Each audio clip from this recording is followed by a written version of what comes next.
What's up, everybody? Welcome to the channel. I'm Elijah the hero, and today we're here to talk about Ghostwire Tokyo, the latest game to come out. It's not out yet unless you pre-ordered the game. You get 3 days early access. It does come out on the 25th, so in a few days, well, 2 days of the time I'm recording this video. But yeah, the newest game to come out. It's a PS5 timed exclusive. It is available on PC. It will be on Xbox later down the line. Not too sure what date it's going to be coming out to Xbox, but it will be coming to Xbox. But yeah, let's get right into it. Let's get into like this review slash first impressions of the game. I guess I should start off by telling you the story of the game.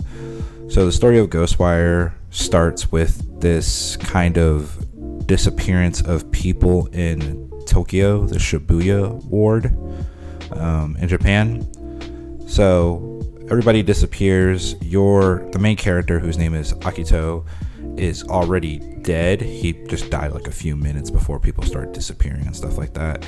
And a spirit inhabits his body named KK, who gives him supernatural powers and sorcery powers. Basically, you feel like a Jujutsu Kaisen sorcerer.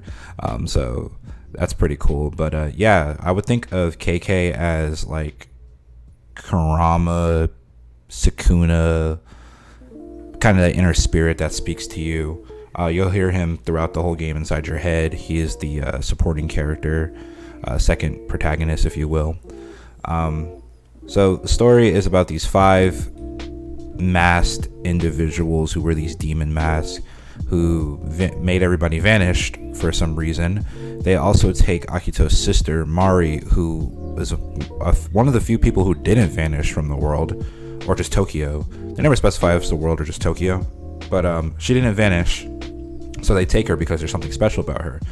Akito's not having that. He's trying to save his sister, and KK has a vendetta, a grudge against these group of people and some history with them that don't want to spoil. But yeah, so KK and Akito team up to stop them and get his sister back. So that's the main story. Yeah, it's an okay story. Gets you to point A to point B to point C and tells you why. But yeah, that's the story. So let's just get into some things that I liked about the game. So what I did like about the game is the atmosphere of the game. The atmosphere feels really creepy and scary, horror elements. The game is made by the studio that made Evil Within 1 and 2. It's published by Bethesda, but it's made by that studio. So if you played Evil Within, you would know that it's a horror type game, a horror survival game. This is not that. It's an action horror game. It's more fighting and more pulling up on the enemies. But yeah, so the atmosphere of the game is really cool. There's these certain sections where you'll walk into buildings and you like shift dimensions and everything starts getting distorted and creepy, very Paranormal Activity-esque. But yeah, those are probably my favorite sections of the game. Once you get into one, it feels like you've been trapped in a domain expansion. I'm going to be saying a lot of Jujutsu Kaisen references because it feels like you're playing a Jujutsu Kaisen game, but I'll get more into that. But yeah, it feels like you're getting trapped in a domain expansion. You got to fight your way out of it because there's waves of enemies that are coming to kill you. So that is pretty cool. I do like the combat. A lot of people are saying that the combat's kind of boring, but I think the combat's fun. You get some unique sorcery powers. You get to control, so far I've controlled wind, water, fire. You also get this bow and arrow that one-shots enemies, but it's really hard to aim. So you're mainly going to be using it for stealth. You're not going to be using that in a fight. You're going to be using it for stealth. But yeah, it's really good. I think the combat is really fun. I like that. You have mild customization in the game. You can change Akito's, like if you want to wear glasses, a bracelet, shirt, jacket, pants, and shoes. And then you have like outfits that change your whole body. There's like one, if you pre-ordered the game, you could change it to a ninja. But yeah, I'm trying to make him look as much like a Jujutsu Kaisen sorcerer. So, all black, what I'm saying? I'm trying to be the next Satoru Gojo. So yeah, that's That's the customization. It's really light, so don't be thinking you're going to be customizing the way Akito really looks, like cyberpunk levels of customization. It's just basically his clothing, and that's it. Another thing I like is KK. It sounds like, I'm not too sure, I haven't fact checked it, but it sounds like he's voiced by the guy who voices Tom in Toonami, the robot, and in the English at least. And it's really nice to hear that voice. Yeah, you could play this game in English and Japanese, so subbed or dubbed, whichever one is your preference. I picked dubbed because I feel like it's easier to take the information of the game, and you're not missing anything. If you're fighting, you have to read at the same time. So yeah, other than that, that's pretty much where the likes kind of end for the game. So let's get into the dislikes. So what I'm really trying to convey with this video is if this game is worth your time and money. So with the dislikes, this is probably the portion we'll decide if it is. The main enemies that you'll see in the game, they have a name. They're called visitors, and I do like the aesthetic of them. It taps into Japanese folklore with a modern twist to the enemies. So the enemies look cool. There's like Slender Man looking enemies. There's this lady with like scissors and a big like flower hat. Well, not a flower hat, but like a gardener hat. There's this one enemy who looks like a flight stewardess or a flight attendant with no head. And she just shoots laser beams at you. There's like these little girls running around with no bodies. Basically, it's just their clothes with no head. So yeah, the enemy types are pretty cool so far. The bosses, they're like wearing tech wear with demon masks. They look kind of boring, but I digress. That's neither here nor there. But what I will say about the combat, something that I do dislike about the combat, I feel like the offense of the combat is pretty fun, but the defense element and the evading is not.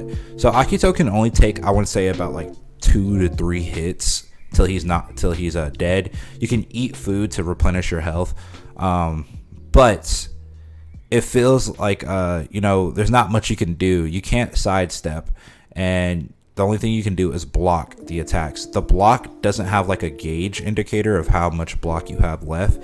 You can keep blocking, but eventually they'll just start hitting you while the block barrier is up. So you just kind of have to like have a feel for it. Like if you block one attack, you might as well just back up because you can't block continuous attacks like that. So I don't like that. It feels like Akito is really stiff. Even when he runs slow. He's stiff. Like he has like no athletic prowess at all. So that's one thing I don't like about the game. Another thing I don't like about the game is the side missions. Oh my goodness, the side missions are horrible in this game, especially coming off of something like Cyberpunk, playing the PS5 update. These side missions are so bare bones and boring. Some of them are interesting if you want to learn more about like Japanese folklore and stuff like that, and like Japanese places. But at the end of the day, they're really just fetch quests. Go here, kill a whole bunch of enemies, collect this, and come back. It's boring. Yeah, it's really boring. I don't like that at all. If you could skip the side quest, you should, but there's like really good rewards at the end, and you get a lot of money for doing the side quest. So you'll catch yourself doing some eventually because you just want to level Akito up and get him stronger and get that skill tree leveled up as fast as possible. But yeah, they can be pretty much a hassle. I also feel like this game doesn't utilize the full power of the PS5. You do get those system preferences of how you want the graphics in performance mode or quality mode, and then some kind of variations of it. I like to play in performance mode because I'm more of a smooth frame rate type of guy, more than to having the game look really nice. The quality mode in this doesn't even look that nice. I think the performance mode looks way nice. I like the smooth 60, but this game is capped at 30, so it's not 60. Yeah, I feel like it's not utilizing the full power of the PS5, especially because a lot of games have those no loading screens. So when you go into buildings, there's like this black screen that pops up and then you'll be in the building. I feel like with PS5 now, you should just be able to open up a door and just walk in the building like normal, but not in this game. I just feel like it's basically like utter, like, it's just not using the full power of the PS5, which is pretty wild to me because the PS5 is a powerful console. So yeah, that's a nitpick at the end of the day, but I just think, you know, some scenes don't look as good, especially when you're on top of buildings. So you can traverse on top of buildings in the game, but when you get up there, the frame rate just drops for some reason, and I'm not too sure why. You're just high up there, the frame rate drops. You can really see because it's raining a lot in the game, and when it rains, the frame rate drops when you're on top of high buildings, and it's just not look good. But yeah, so this is an open world game with a lot of collectibles and things to do.